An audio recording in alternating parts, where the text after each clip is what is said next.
So you know, or you probably know, that this year I did the Dream, Dare, Decide, Do workshop a little bit differently. Put the whole overview in one master class, and now we're going in and digging deeper into each of the components. So last week, we looked at mining the gold from the year before, and the nuance of how we do that and how we find the good stuff in, especially in years that didn't seem so good.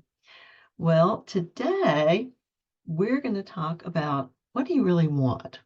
That comes under the dream heading in the workshop, but we're going to talk about what do you really, really want.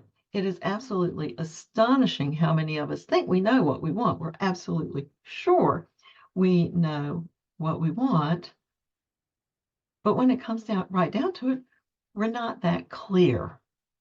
And there's a reason for that. There's a solid reason for that. We we we we tend to tell ourselves what we think is acceptable to want, or something we feel like we can tell other people that we want, or maybe something that's concrete enough that we can understand or think we understand what we're asking for, what we're desiring. But basically, that is keeping it all superficial. Superficial. So once again, I'm working from notes instead of an outline. I really like this, and I want to keep practicing that. So please be patient with me, okay? Because I think I like just talking from my heart, my experience, and the experience of women I've worked with. I like the storytelling. I like the storytelling aspect of teaching, and that seems appropriate, right? Okay, so here we go. So I I can tell you that there have been many, many years in my life when I think about what I desire for the upcoming year, and it just one sentence. I just want to feel better. That was a terrible year. Oh my gosh, the things that happened. I don't ever want to do that again. I just want to feel better. The problem with that was I couldn't define exactly what that meant. What did that entail? And it was more like I was trying to run away from what didn't feel good rather than being drawn towards what would feel better. I couldn't paint a picture of it a lot of times or articulate it in words. So I couldn't paint a word picture or a picture. I just didn't want that. Ever felt that way? Have you ever felt like you wanted to move house, move job, move relationships, just to get away? And you weren't clear about what you wanted, but it's like, I don't want that. It's not always a bad thing. Let me say that. Sometimes we just need that break free. We just need to clean the slate so that we can have the space and grace to imagine and articulate what we really want. The caveat is we really have to know what's going on inside of us. Oh, there's that again. Because if we're just running away and if we have a pattern of running away, then we're rarely running towards.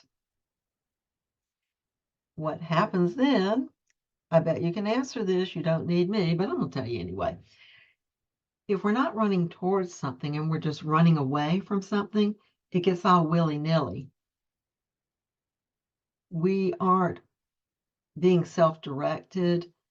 It's just like here and there and yon, as long as it's not that. I've been there. I've done that.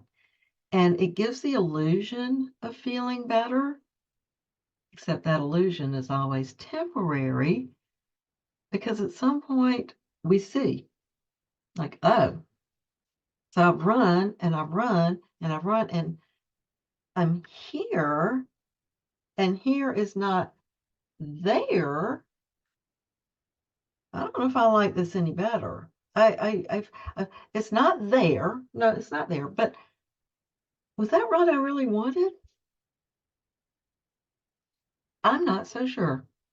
I am absolutely not so sure. But because I couldn't define what it meant to feel better, technically I'd made my dream come true, right? But not being able to define what constituted feeling better was actually a big part of the problem. Running away without getting clear, on what I was running towards. Yeah. I can honestly raise my hand any number of times for that. Those were also years where at the end of the year, when I try to look back and mine for the gold, they're like, there's no gold here. I'm just glad it's over. I don't want any more of this mud. There's no gold here. Yeah, I know gold's, you have to pan for gold, and yes, in the mud, but this is just mud. There's no gold here. And that, for several years, that was actually a pattern. Running away from what I didn't want instead of taking the time and the energy and the emotion to determine what I really wanted to go towards and why. And why. And the story I often tell on myself is this pursuing the perfect house, looking for the perfect house. And that was a tough one for me because I truly love architecture. When I visit a new town, one of my favorite things to do is go ride through the old historic residential sections and look at the more original homes there, their characteristics, their personalities, their hominess, if it's there. But that's one of my favorite things to do when I visit or move to a new town. There's just something about houses and homes that really attracts me. But I was substituting this concrete idea of a house. Now, granted, it was the kind of architecture and interior design, or it lent itself to the kind of design I liked. So it never crossed my mind that I had this physical concrete stand-in that allowed me to keep all of this buried.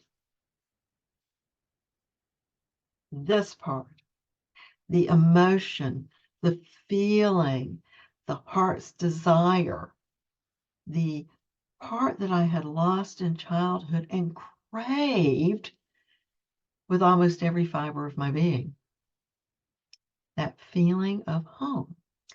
So now here's something that happened recently. Okay. So, before I go there, though, one of the reasons we choose a concrete desire when it's something that's truly more emotional, more a feeling root, and all of them are when it comes right down to it. We want a relationship that helps us feel loved and accepted. We want a house that makes us feel like we're at home. We want business success because it makes us feel safe and secure. They all have an emotional root. They do. But sometimes we're not as comfortable saying that emotional root to ourselves or to others, right? I'm a lot more comfortable saying, "Oh, I'm ready to find a new house and a new decorating project," than I am saying, I just still don't. I don't feel at home. I don't feel free and nurtured and welcomed in this house. And people look at you and go, "You got a great house." I'm like, "Yeah, I do." Okay. I'm being unreasonable. We struggle with saying what lies beneath, what it is we truly, truly want. And we don't have to tell everybody everything, but sometimes that struggle is really, we're struggling admitting it to ourselves. That can be a problem because that can lead us to chase all kinds of things that can never, ever satisfy us where it matters. Where it matters. So I want to tell you a little story that happened just in the last few weeks about house. There's a neighborhood that I drive through frequently on my way from here to there. And it's lovely old homes. So I love that it's on my way from here to there. They're not mansions or fancy. Well, some of them are fancy, but it's just a lovely old neighborhood. And I'm driving down the street one day and there's a for sale sign.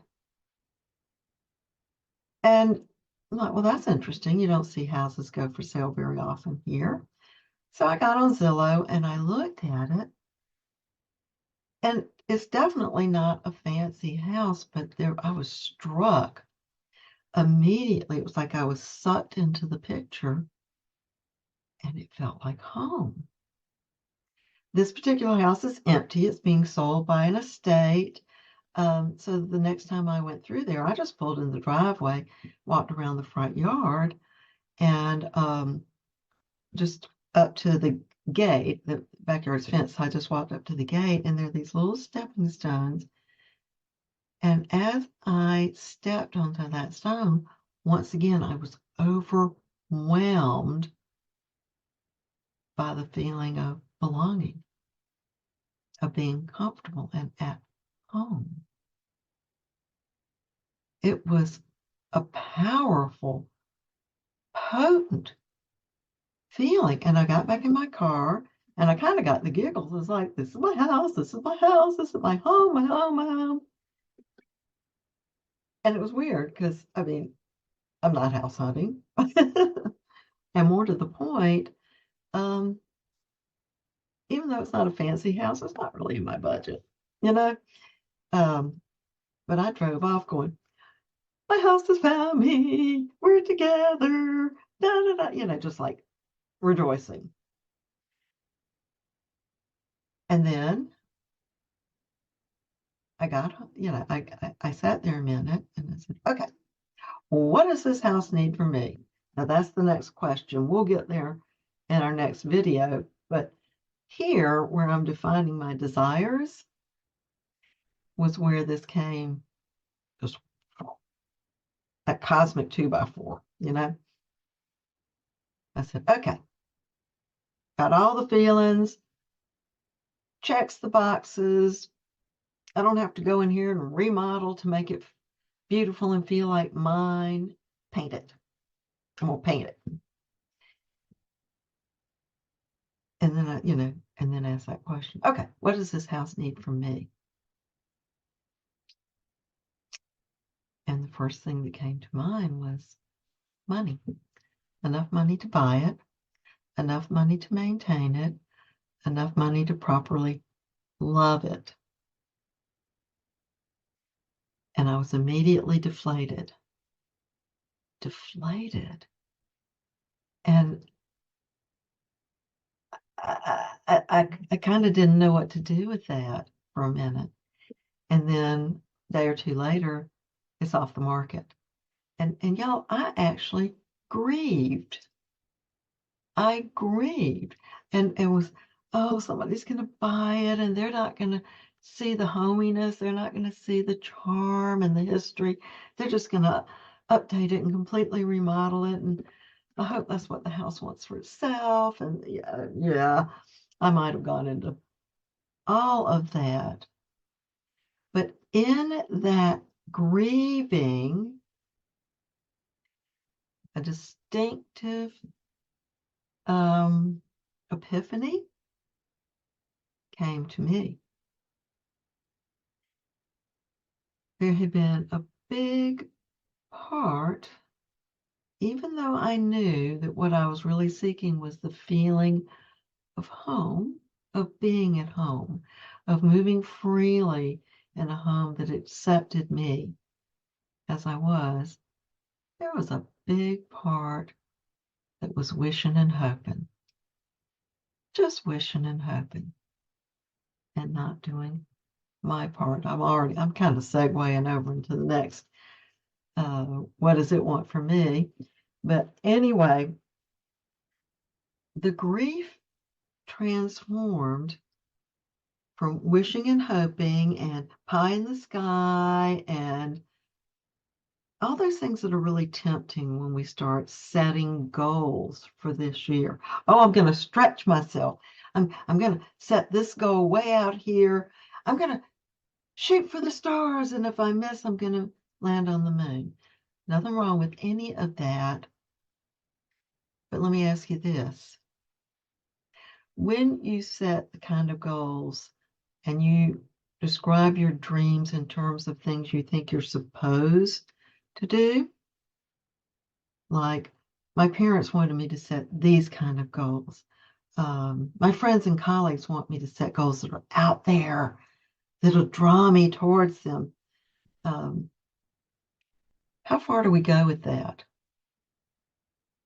How far do we go to where we have passed the field where it's magnetizing us and helping draw us to it, helping us decide if we want to grow ourselves to match this desire, or we've placed a desire so far out that we might want interim desires, or we might want, let's see,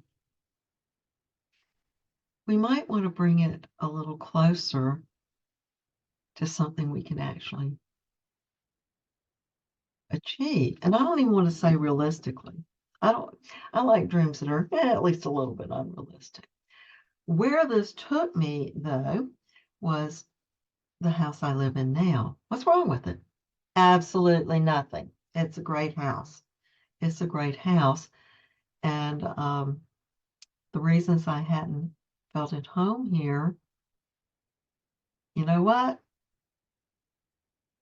A lot of them are inside my control. And this brought me to a very uncomfortable question. You ready? Was this a habit? Like a 7-year itch? I'm ready to move on. I'm ready to get bigger. I'm on the one hand, I'm saying I want a forever home that's a home. On the other hand, I get itchy. I get itchy. I want a new project. I want whatever I don't have or think I don't have. And so with this particular dream, I started looking around this house like, we meant to do this. And if we did that, there's nothing wrong with this house. Nothing at all. But I was letting this habit of finding the perfect house interfere with creating the perfect home, the feeling of home right where I am. And we do that. We all do that. Every single one of us. So here's another way to look at it. When we think of our desires in terms of measurable, concrete goals, again, nothing wrong with that. What I'm trying to bring into this is some nuance.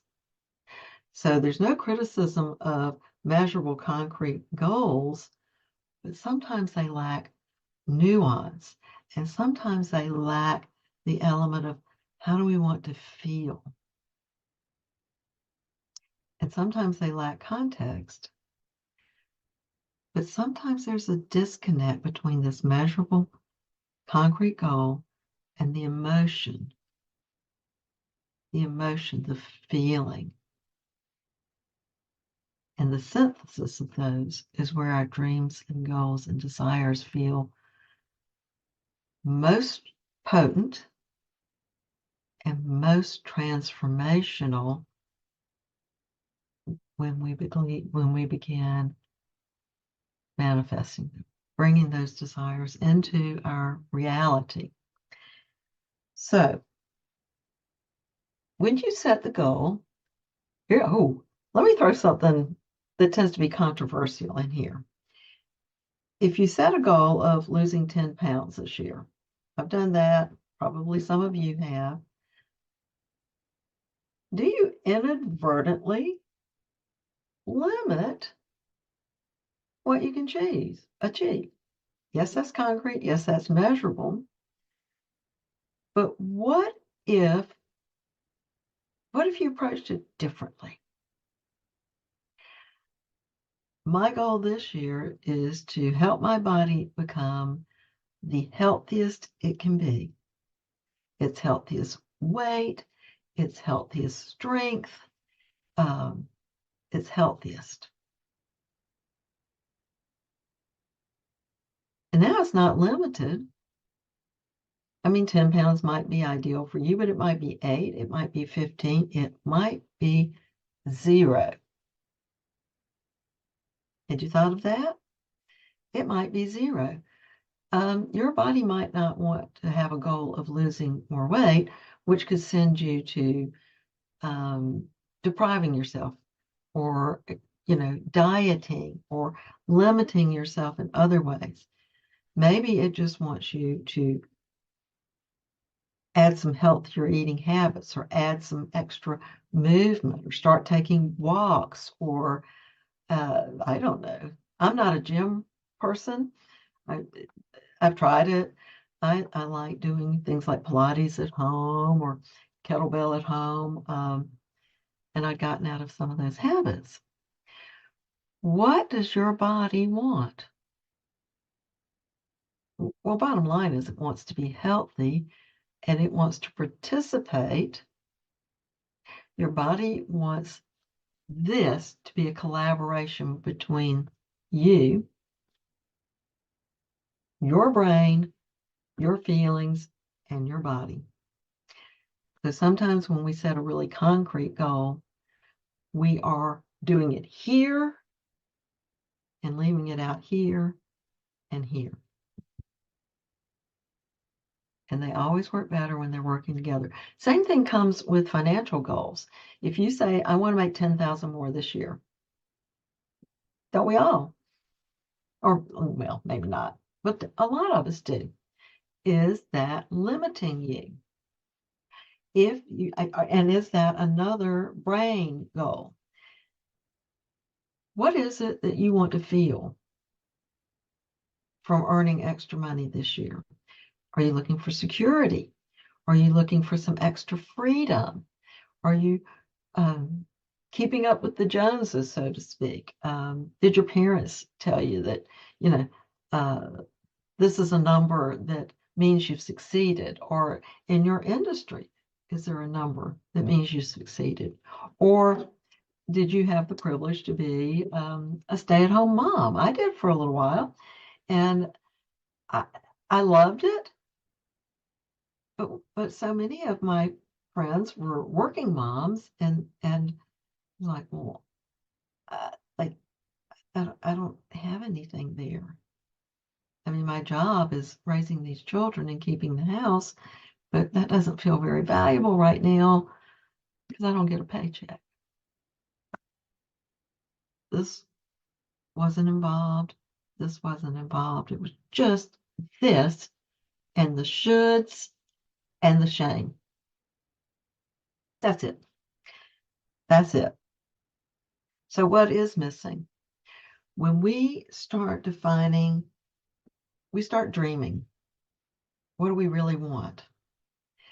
That why we really want it and what it represents to us is absolutely essential. Absolutely essential. Otherwise, we end up chasing things that, excuse me, can never satisfy. They can never fill the hole in our emotions. They can never help our body feel fully relaxed and comfortable. There will always be something missing. Always. Because if we can't pinpoint the feeling, the emotion, what we're really wanting, what this represents to us, it's never going to feel complete. It's never going to feel like that hole has been filled. And once we really become willing, there's that willingness again, become willing to identify this feeling we want, what it represents. And again, things like feeling at home, feeling accepted, feeling safe and secure, the feelings that we want. Until we can pinpoint that, we might be chasing something, putting so much time and energy into it that can't get us there, that cannot truly help us fulfill our dream. And then what happens? Don't know about you, but I get embarrassed. I start beating myself up. I start saying things like, well, there's another year down the drain.